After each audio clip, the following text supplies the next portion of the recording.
بسم اللہ الرحمن الرحیم۔ السلام علیکم ورحمۃ اللہ تعالی وبرکاتہ۔ پیارے ناظرین، آج کی اس ویڈیو میں ہم دیکھنے اور سننے والے ہیں حضرت یونس علیہ السلام کا ذکر اور قرآن مجید میں اور دیگر باتیں ان کے سنن واقعات سننے والے ہیں۔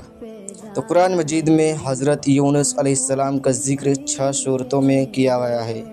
سورہ نساء، النمل، سورہ یونس، سورہ الصفات، سورہ انبیاء، سورہ القلم۔ ان میں سے پہلی 4 صورتوں میں نام کا ذکر ہے اور آخر 2 صورتوں میں جنون اور صحیب الحد کہا کر صفت ظاہر کی گئی ہے۔ یہ بھی واضح رہے کہ سورہ نساء اور انعام میں نبیوں کی سوچی میں صرف نام کا ذکر ہے اور باقی صورتوں میں واقعوں پر تھوڑا سی روشنی ڈالی گئی اور حضرت یونس علیہ السلام کے مبارک زندگی کی صرف اسی پہلو کو نمایاں کیا گیا ہے جو ان کی پیغمبرانہ زندگی سے جڑا ہوا ہے اور جس میں رشد و ہدایت کے علاوہ الگ الگ گوشے سوچنے سمجھنے کی دعوت دیتے ہیں۔ قرآن میں آتا ہے، پھر کیوں ایسا ہوا یونس کی قوم کی بستی کے سوا اور کوئی بستی نہ نکلی کہ عذاب نازل ہونے سے پہلے یقین کر لیتی اور ایمان کی باتوں سے فائدہ اٹھاتی۔ یونس کی قوم جب ایمان لے آئی تو ہم نے رسوائی کا وہ عذاب ان پر سے ٹال دیا جو دنیا کی زندگی میں پیش آنے والا تھا اور ایک خاص مدت تک زندگی کے سروا سامان سے فائدہ اٹھانے کی مہلت دے دی۔ اور جنون یونس کا معاملہ یاد کرو، جب ایسا ہوا تھا کہ وہ حق کے راستے میں گھبرا کر چلا گیا، پھر اس نے خیال کیا کہ ہم اس کو تنگی آزمائش میں نہیں ڈالیں گے۔ پھر جب اس کو آزمائش کی تنگی نے آ گھیرا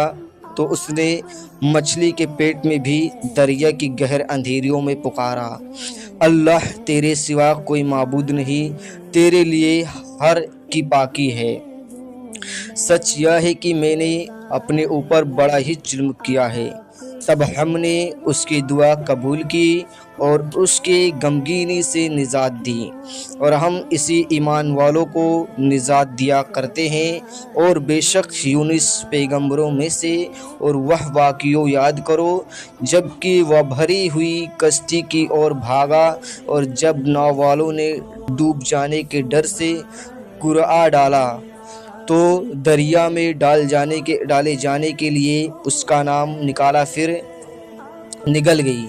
اس کو مچھلی اور وہ اللہ کے نزدیک قوم کے پاس سے بھاگ آنے پر ملامت کے قابل تھا۔ بس اگر یہ بات نہ ہوتی کہ وہ اللہ کی پاکی بیان کرنے والوں میں سے تھا تو مچھلی کے پیٹ میں قیامت تک رہتا۔ پھر ڈال دیا ہم نے اس کو مچھلی کے پیٹ سے نکال کر چٹائل زمین میں، اور وہ نتاوا اور بہت بے حال تھا، اور ہم نے اس پر سائے کے لیے ایک بیل والا پیڑ اگایا اور ہم نے اس کو 1,00,000 سے زیادہ انسانوں کی طرف نبی بنا کر بھیجا، پاس وہ ایمان لے آئے، پھر ہم نے اس کو ایک مدت موت کے پیغام تک زندگی کے سامان سے نفع اٹھانے کا موقع دیا۔ کاش اپنے پروردگار کے حکم کی وجہ سے صبر کو کم میں لاؤ اور مچھلی والے یونس کی طرح بے صبر نہ ہو جاؤ، جبکہ اس نے اللہ کو پکارا اور وہ بہت غمگین تھا۔ اگر یہ بات نہ ہوتی کہ اس کے پروردگار کے فضل نے اس کو گود میں لے لیا تھا تو وہ ضرور چٹائل میدان میں ملامت کا مارا ہو کر پھینک دیا جاتا۔ کاش اس کے پروردگار نے اس کو برگزیدہ کیا اور اس کو نیکوں میں لکھا۔ حضرت یونس علیہ السلام کو سورہ انبیاء میں جنون کہا گیا ہے، اس لیے کہ پرانی عربی زبان میں نون مچھلی کو کہتے ہیں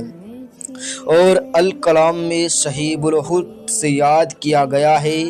کیونکہ حوت بھی مچھلی ہی کو کہتے ہیں اور ان پر مچھلی کا حادثہ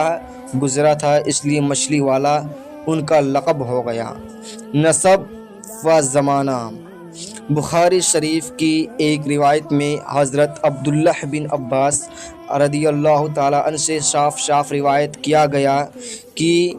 متہ والد کا نام ہے اور اہل کتاب حضرت یونس علیہ السلام کا نام بونح اور ان کے والد کا نام امتی بتاتے ہیں۔ جہاں تک ان کے زمانے کا تعلق ہے تو حضرت امام بخاری رضی اللہ تعالیٰ عنہ نے کتاب الانبیاء میں جو ترتیب قائم ہے کہ اس میں حضرت یونس علیہ السلام کا ذکر حضرت موسیٰ علیہ السلام، حضرت شعیب علیہ السلام اور حضرت داؤد علیہ السلام کے درمیان کیا گیا ہے۔ حضرت شاہ عبد القادر نور اللہ مرقدہ کا قول ہے کہ حضرت یونس علیہ السلام حزقیل کے زمانے کے ہیں، جبکہ حافظ ابن حجر فرماتے ہیں کہ حضرت یونس علیہ السلام کے زمانے کا طے کرنا تاریخی اعتبار سے مشکل ہے۔ حضرت مولانا حافظ الرحمن رضی اللہ تعالیٰ عنہ کا خیال ہے کہ حضرت شاہ عبد القادر رضی اللہ تعالیٰ عنہ کا قول صحیح معلوم ہوتا ہے، واللہ عالم۔ دعوت کی جگہ۔ عراق کے مشہور و معروف مقام نینوا کے باشندوں کی ہدایت کے لیے وہ ظاہر ہوئے تھے۔ نینوا اشوری حکومت کی راجدھانی تھا اور موصل کے علاقوں میں مرکزی شہر تھا۔ قرآن میں اس شہر کا آبادی 1,00,000 سے زیادہ بتائی گئی ہے۔ وفات۔ شاہ عبد القادر نور اللہ مرقدہ فرماتے ہیں کہ یونس علیہ السلام کی وفات اسی شہر میں ہوئی جس کی جانب کو بھیجے گئے، یعنی نینوا میں، اور وہی ان کی قبر تھی۔ شاہ صاحب کا یہ قول صحیح ہے۔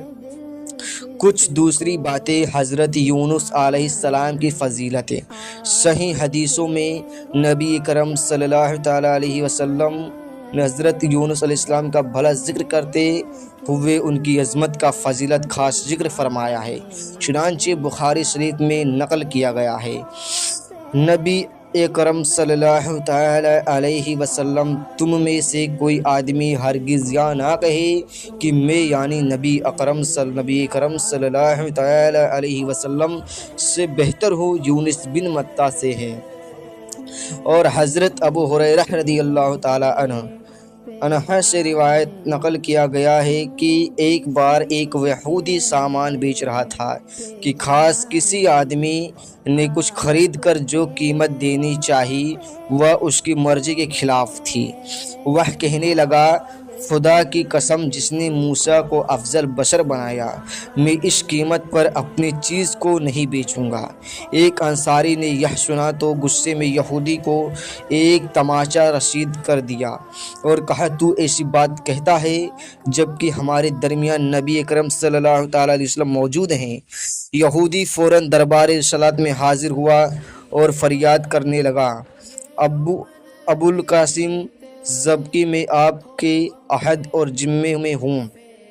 تو اس انصاری نے میرے منہ پر تماچا کس لیے مارا؟ نبی کرم صلی اللہ تعالیٰ علیہ وسلم نے انصاری سے وجہ معلوم کی اور جب انصاری نے واقعہ سنایا تو پھر آپ کا مبارک چہرہ غصے سے لال ہو گیا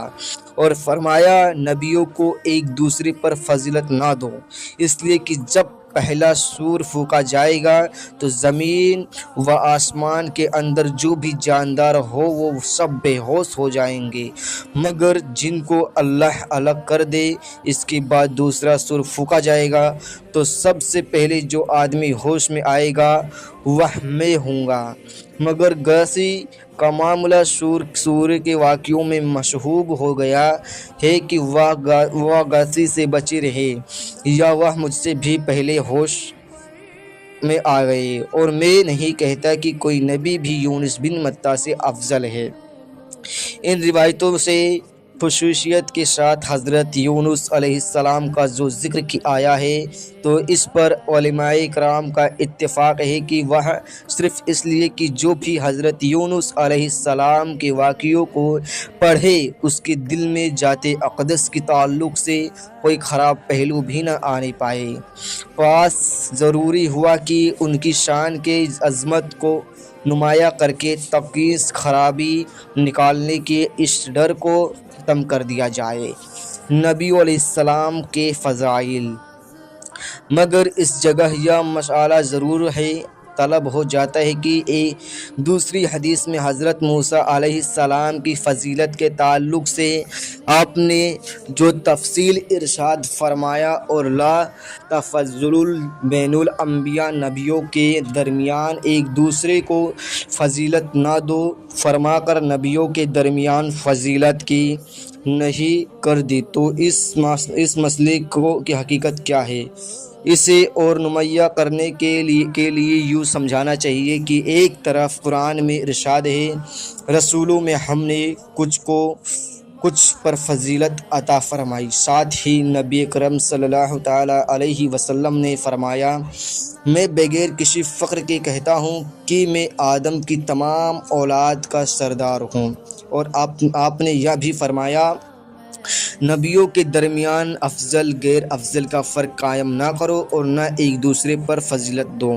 تو آپس میں ان میں کس طرح میل ہو سکتا ہے؟ اس مسئلے کا بہترین حل یہ ہے کہ بے شک نبیوں اور رسولوں کے درمیان فضائل موجود ہے اور ان کے درمیان افضل ہے اور مفضول کی نسبت قائم ہے، اور یقینی طور پر نبی اکرم صلی اللہ تعالیٰ علیہ وسلم تمام نبیوں اور رسولوں سے افضل ہیں۔ پھر اوپر کی روایتوں میں آپ نے جو نبیوں کے درمیان فضیلت دینے سے منع کیا ہے تو اس کا مطلب یہ ہے کہ کسی نبی کو دوسرے نبی پر اس طرح کی فضیلت دینے سے سختی سے روکا گیا ہے کہ اس نبی کی کمزوری بتانا ہی تو افضل نہیں ہے، یعنی یہ نہیں ہونا چاہیے کہ کسی پیغمبر کی محبت کے جوش میں دوسرے نبیوں کا مقابلہ کرتے ہوئے ایسی تعریف کی جائے کہ جس سے کسی دوسرے پیغمبر میں کمی یا کمزوری، نقص و پہلو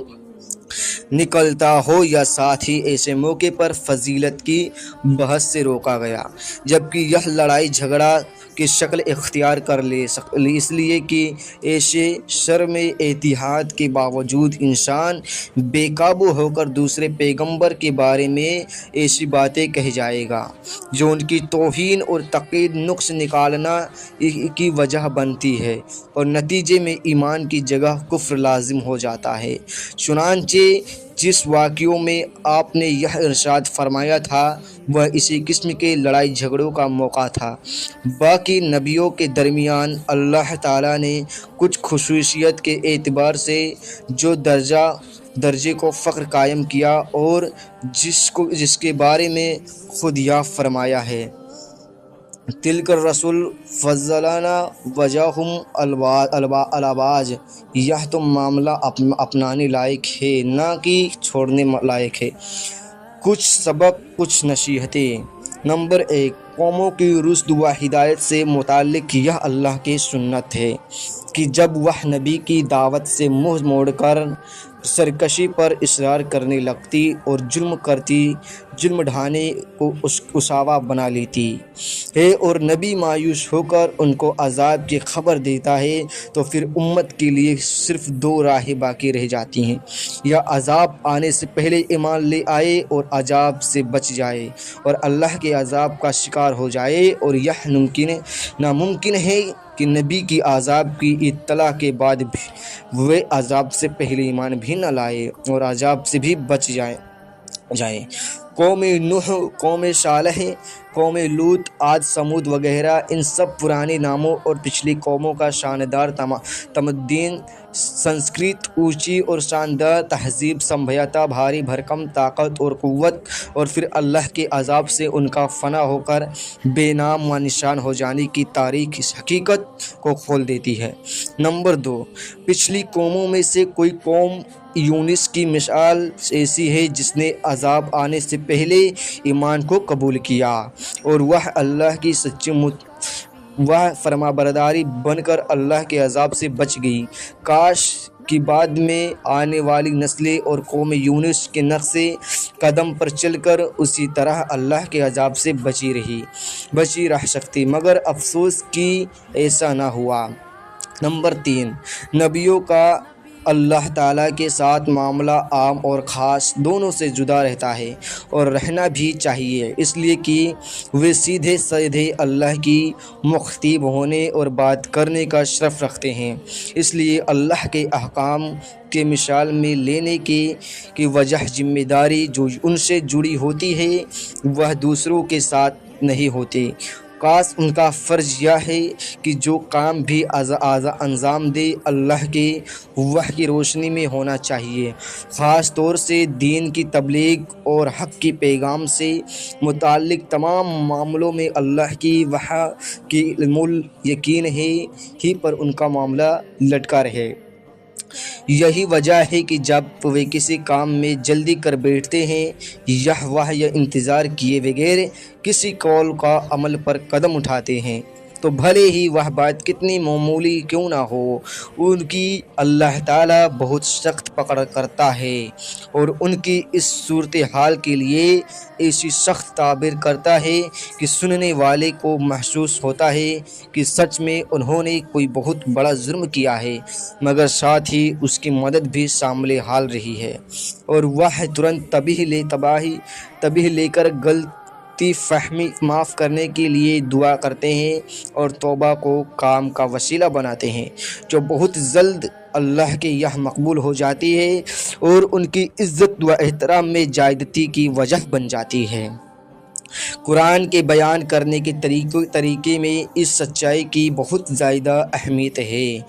اور جو اس سچائی کو نہیں جانتا اس کے لیے اس قسم کی موقع زیادہ الجھانوں کی وجہ بنتے ہیں، کیونکہ وہ ایک طرف دیکھتا ہے کہ اللہ ایک ہستی کو نبی اور رسول کہہ کر اس کی تعریف کر رہا ہے، اور دوسری اور وہ نظر آتا ہے کہ گویا بہت بڑا جرم کر رہا ہے، تو وہ حیران اور پریشان ہو کر یا ٹھڑ کر شکار ہو کر رہ جاتا ہے، یا وسوسوں کے اندھیرے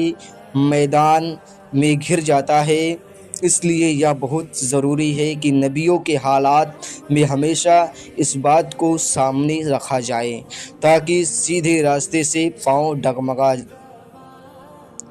نہ ڈگمگا جائیں۔ نمبر 4، اسلام کی تعلیم یہ ہے کہ اللہ کے سچے نبی اسلام کے اپنے نبی ہیں، چاہے وہ کسی دین سے تعلق رکھتے ہوں، اور ان پر اسی طرح ایمان لانا ضروری ہے جس طرح نبی اکرم صلی اللہ تعالیٰ علیہ وسلم پر ایمان لانا۔ اس لیے اس کا یقین رکھتے ہوئے نبی اکرم صلی اللہ تعالیٰ علیہ وسلم تمام نبیوں اور رسولوں کے سردار اور افضل البشر ہیں۔ کسی نبی کے مقابلے میں آپ کی ایسی تعریف اور بخوان کرنے سے سختی سے منع کیا گیا ہے جس سے کسی نبی کی بھی کوئی کمزوری سامنے آتی ہے، جیسا کہ عام طور پر میلاد کی پائی جانے والی مجلسوں میں اس اہم حقیقت سے نہ آشنا میلاد خوانے کی شعر میں یہ مانا گیا کہ تاریخ پایا جاتا ہے۔ حضرت یونس علیہ السلام کے قصے سے متعلق قرآنی آیتوں کی تفسیر لکھنے والوں کے اختلاف جس کی بنیاد زیادہ تر لغت اور گرامر پر ہے، شامل نہیں کیے گئے۔ مرتب السلام علیکم ورحمۃ اللہ وبرکاتہ۔ پیارے ناظرین، ایسی ویڈیو دیکھنے کے لیے ہمارے اسلامک دینیات آفیشیل چینل کو ضرور سبسکرائب کریں اور بیل آئیکن کا گھنٹی دبانا نہ بھولیں تاکہ ہماری ہر ویڈیو اب تک ضرور پہنچے۔